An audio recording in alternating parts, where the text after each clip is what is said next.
The topic we'll be discussing in this session is optimizations. Consider this scenario.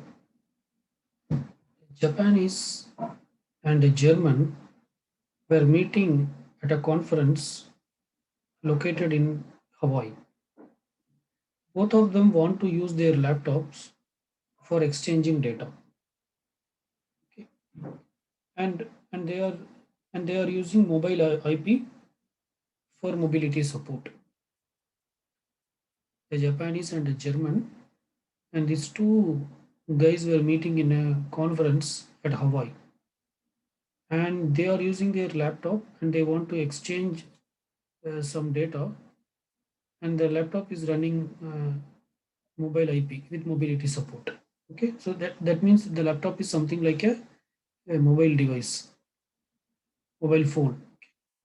If the Japanese now sends a packet to this German person, actually the packet will travel from the packet will travel will from his computer to the HA of the German.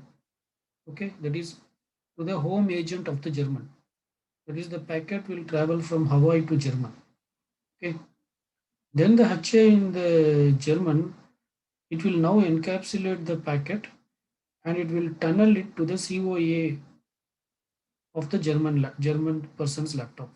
Okay, the HA, the home agent of the German, will now tunnel the packet to the care of address of the German's laptop, which is on Hawaii. So it means the packet is, both of them are in Hawaii and they are sitting in the same room and they are sharing the same table, but the packet is going from Hawaii to German, and again from German it is coming to Hawaii. Okay, so this means that although the computers or the laptop might be only few meters away, the packets have to travel all around the world. So this inefficient behavior of a mobile IP is called as triangular routing problem.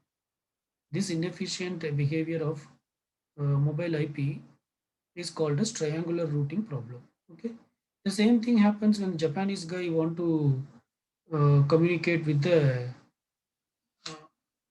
with the same thing will happen when the German guy want to communicate with the Japanese guy. Okay, again the packet will go to Japan's HA, and from there it will come to the COA uh, of the of, of the Japan's laptop, which is in Hawaii. Okay, so basically this problem is called as triangular routing. Uh, so with the basic mobile IP protocol, all packets to the particular mobile node have to go through the HA. Okay, and this causes unnecessary overheads on the current location of the mobile node. Okay, and it increases the latency, very much. Okay, so this is particularly a problem if the mobile node and the HAs are separated by a large distance. Okay. So optimize this is one way to optimize this is uh, the CN can one way to optimize the route is to inform the CN about the current location of the element. Inform the CN about the CN is the correspondent node. Whichever the node which is trying to communicate with the mobile node is called a CN. So inform the CN about the current location of the mobile node.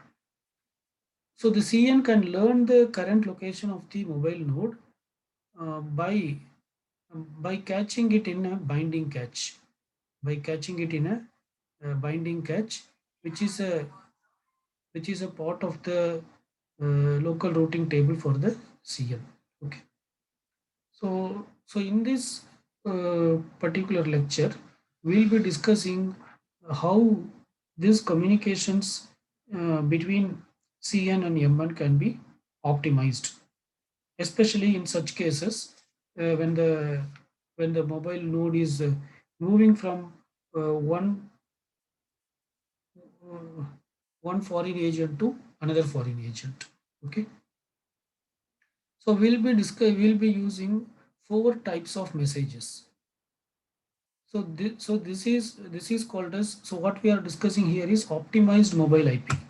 So this optimized mobile IP will use four type of additional messages. These are binding request, binding update, binding acknowledgement, and binding warning. This particular concept, which is optimized mobile IP. So why we are optimizing in the sense to overcome the triangular routing problem. This optimized mobile IP, it uses four types of messages. These messages are binding request, binding update, binding acknowledgement, and binding warning. Okay. So let us see what all these things are.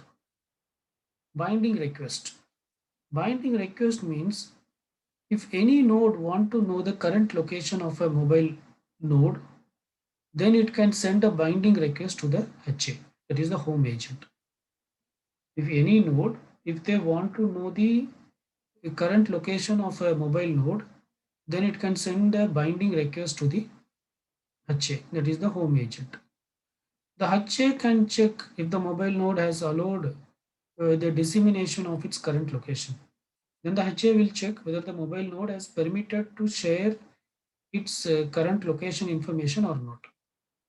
If the HA is allowed to reveal the location, then the location information will be sent to the node whichever requesting the data.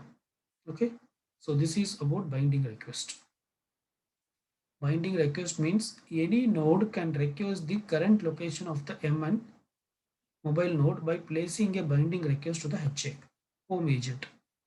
The home agent will check whether MN is permitting to reveal this information or not. If MN is permitting to reveal this information, then that information will be sent to the node which requires the current location of the mobile node. Okay, fine. The next is binding update. What is binding update? So, this is basically the response to the binding request. This is basically the response to the binding request. Whenever a binding request comes, the HA checks whether the current location of the MN can be revealed or not. If the current location can be revealed, then the uh, if the current location can be revealed, then the HA home agent will respond with the binding update. Okay, then the HA, that is home agent, will respond with a binding update. So this binding update will include the fixed IP address of the mobile node and also its COA, care of address. Okay, so binding update is nothing but it is a reply to binding request. Whenever a binding request comes from any node to the HA, the home agent will check whether this information can be revealed or not. If it can be revealed, then it will respond with a binding update. And this binding update includes the fixed IP address of the mobile node and also the its COA, the care of address. Okay, so that is binding update. Next is binding acknowledgement. Next is binding acknowledgement. Okay, so what is binding? So it is binding acknowledgement. Sorry. Okay. So what is binding acknowledgement? Uh, so if a node request, when a node request a binding request to HA for a particular mobile node, the mobile node will respond with a binding update. Okay. After receiving the binding update, this particular node will respond with a binding acknowledgement, which means I have received your binding information. Okay. So we can, I can just draw a diagram for better understanding. So let us assume there are two nodes. One is the CN correspondent node, and here is the HA. Okay, so HA contains information about the mobile node wherever it goes, whether it is in the same HA or it in some other foreign agent. Everything it is available. So CN will first request the HA about the mobile node's current location through what? Through binding request. So let me call it as BR. Through binding request, CN will request the current location of a particular mobile node. And if the location can be revealed, then HA will respond with a binding update. So this binding update will include the mobile node's fixed IP address, and also it will include the COA, care of address. So the HA responds with a binding update. After receiving the binding update, the correspondent node again will respond with a binding acknowledgement. Okay, so let us call it as BA or binding acknowledgement. Okay, so this is the flow, communication flow. That is what we are discussing. Okay, fine. Then the fourth type of message is binding warning. The fourth type of message is binding warning. Okay, what is binding warning? So this is little tricky. So let me explain. Assume that a particular mobile node, okay, currently, initially the mobile node will belong to all mobile nodes belong to a particular home network, and there will be a home agent. It is registered to that home agent. Okay, say that after some time, this particular mobile node has moved to some other network, and it is now registered with a particular no particular some other foreign agent. Okay, mobile node has moved to a foreign network, and it has moved and it has registered under a foreign agent. Okay, so no more this mobile node is in the current location. Okay, okay, let us assume that there is a node CN, correspondent node. There is a CN. Let us assume this particular CN, it knows the current location of the MN. It knows the current location of the MN. Or say, or let us even consider like this. Say that this CN at this point of time, say this CN at this point of time, it want to communicate with the mobile node. Okay. Now the mobile node where it is, the CN does not know. So first it will place a binding request to HN. HA. It is not, yeah, it is. So in the home network, there will be HA. Okay. So it will place a binding request to the HA, and as a result of that, the HA will respond with a binding update. Okay, which includes the current location of the particular mobile node, and then the CN will respond with the binding acknowledgement. Okay, now the CN knows the current location of the HA. Sorry, MN mobile node. Now the CN knows the current location of that particular mobile node. Okay. Okay. So now if it wants to communicate with the mobile node, it can communicate. But assume that at this point of time, this mobile node has again moved to some other network. This mobile node has again moved to some other network, and it has registered under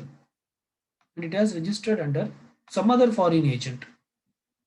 So the mobile node is no more with the old foreign agent. So we will call this as old foreign agent, and this is new foreign agent. So now the mobile node is not with the old foreign agent, it is registered with the new foreign agent. So it is not here. Okay. But this information is not updated to CN. Because CN has not made any request now to HA.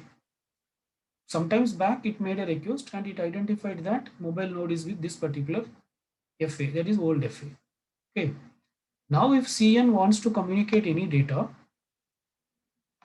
Now if CN wants to communicate any data, what it will do in the sense, it will directly send that to old FA.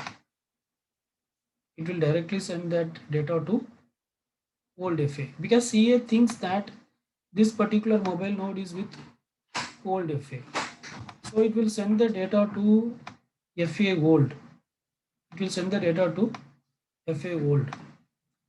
But once the data is received by FA old, now FA old, so this is actually tunneled. The data is sent through the tunnel, so it is encapsulated. So FA old will first decapsulate the data.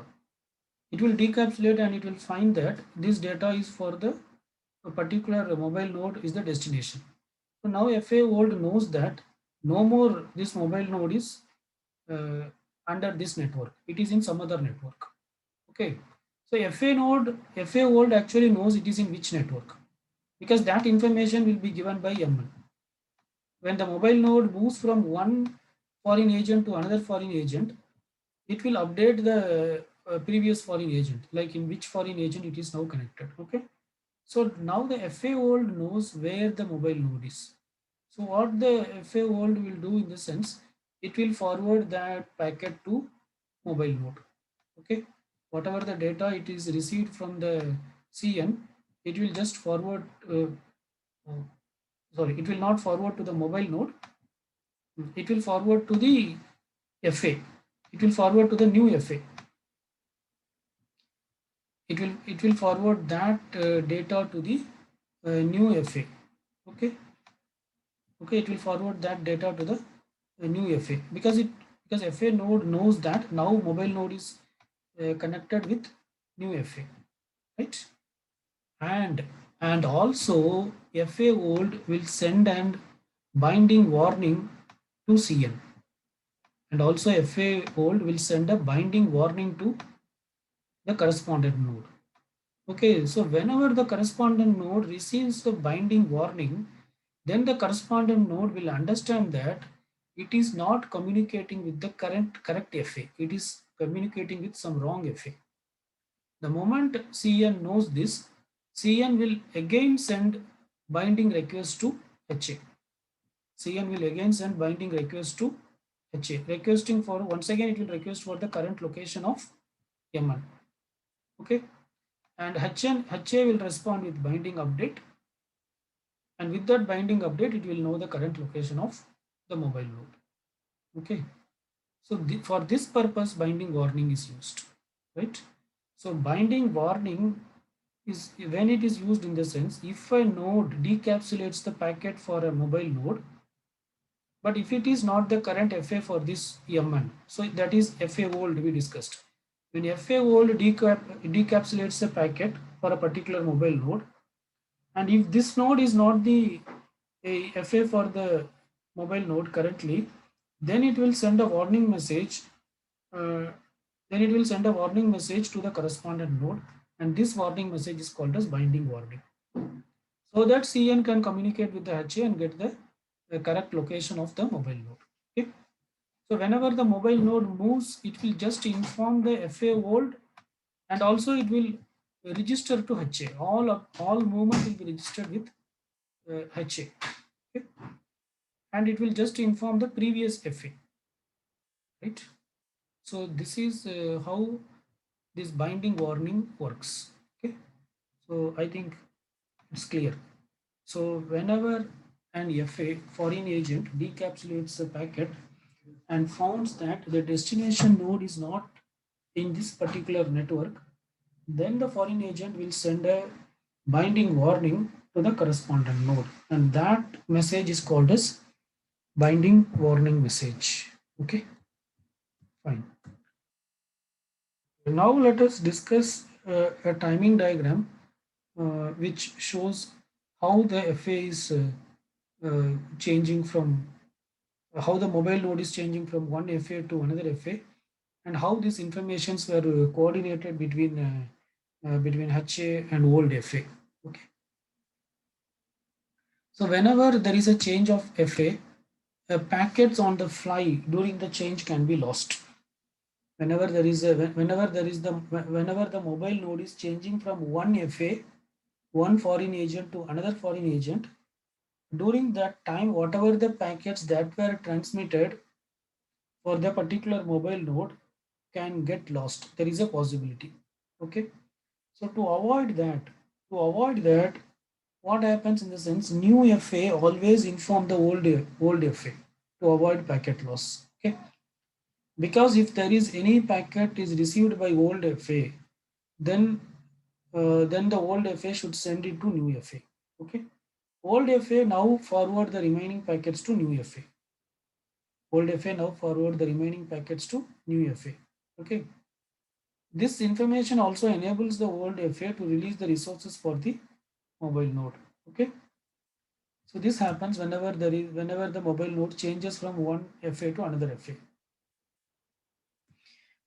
And also HA informs the sender about the current location of the mobile node. But HA will not inform automatically. The sender should ask through a binding request. Okay. So if the sender places a binding request, then the HA will inform the sender about the location of the mobile node. Now sender learns the current location of the mobile node and it will redirect the tunneling to that particular location. So let us see this with a timing diagram. Okay. See this mobile node, it is currently registered with FA old. It is currently registered with FA old. Okay, and this information is known to HA. Okay, because every information about a mobile node, where it is, it will be always registered in HA, the home agent. Okay. Now a correspondent node CN want to communicate with this mobile node. So first it will send a binding request to the HA. It will send a binding request. Here it is not shown, but it sends. But it sends a binding request to the HA. Okay. So then the HA will check whether the location information of the mobile node can be revealed or not. If it can be revealed, then the HA will respond with a binding update. This is binding update. Okay. So with the binding update will include the mobile node's fixed IP address and also its COA. Okay. So its COA, normally it will be the FA. FA will be the COA, care of address, the IP address of FA. Okay. After receiving the binding update, the CN will respond with a binding acknowledgement. Okay. So now the correspondent node knows where the mobile node is, and also it knows its COA. So let us assume the COA is FA.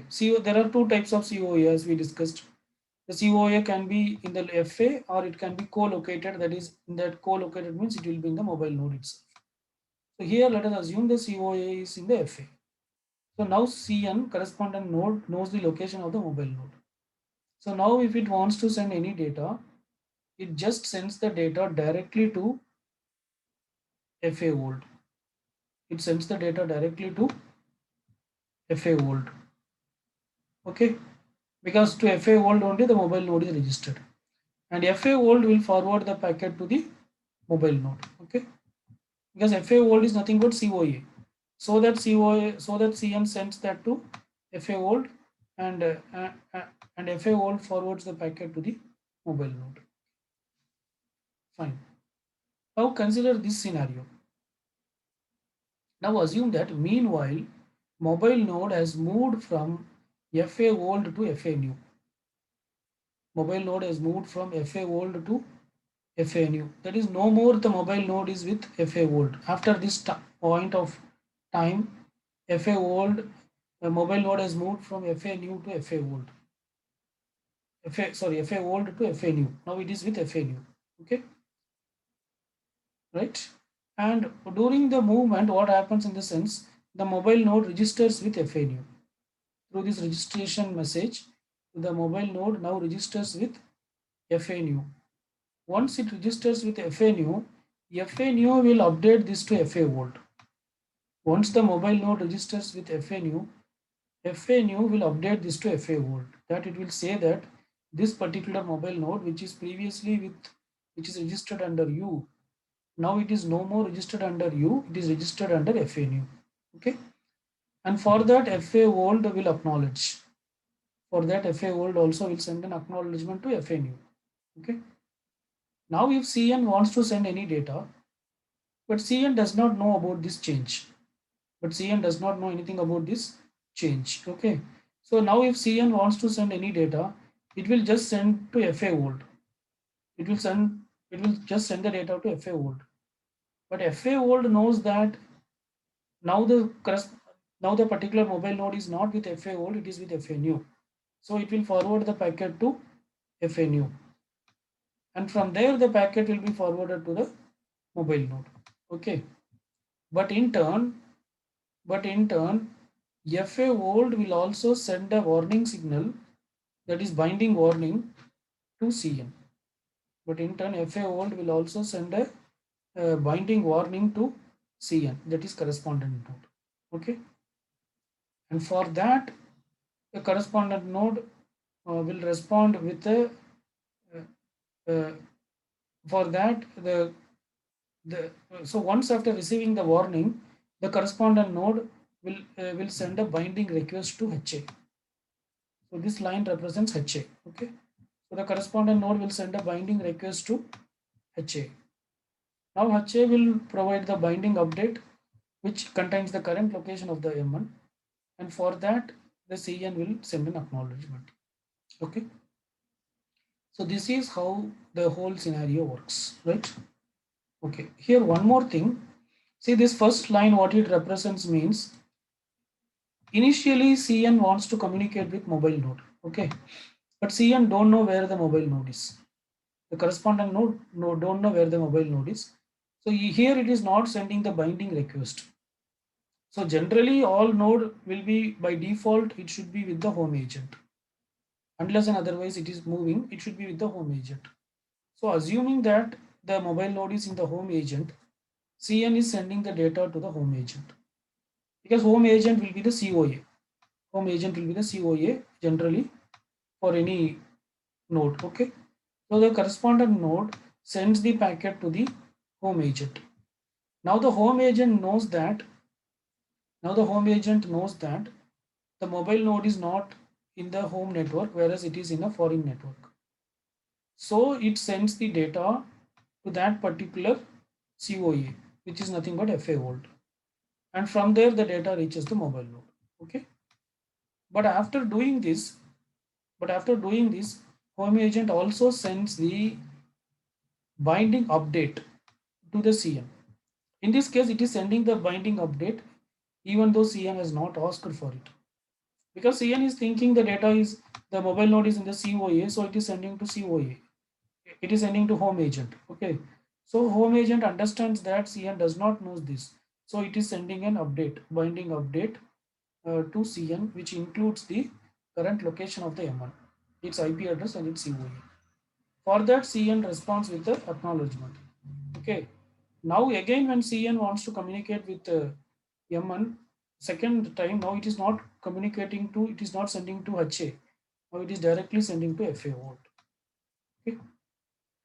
Right. So there are two ways. Either the CN can request the HA about the current location of the M1 by sending a binding request and then ask it, or it can just send the data to HA and HA will forward. After forwarding the data, HA will obviously reply back with a binding update to CN so that CN can know the current location of the particular mobile node. Okay. So this is how mobile IP is optimized. Okay. So this is how mobile IP is optimized, and through this optimization, what happens in the sense the triangular routing problem is solved. So basically, this is done by using three types of messages, which are binding request, binding update, binding acknowledgement, and binding warning. Right? So, so I think the concept is clear. Okay. But still, there are some disadvantages with this optimization technique. These are this optimization for mobile IP to avoid triangular routing. It causes several security issues. It causes several security issues. Like there is a security problem called tunnel hijacking. There is a security problem called tunnel hijacking. And another issue is not all users want to reveal their current location. Not all users want to reveal their current location. Here, whenever a mobile node moves from one home network to another network or one foreign network to another foreign network, they should reveal their location so that somebody else can communicate. But in reality, users don't always want to reveal their location. So these are the disadvantage of this optimized mobile IP, right? So let us stop here. Thank you.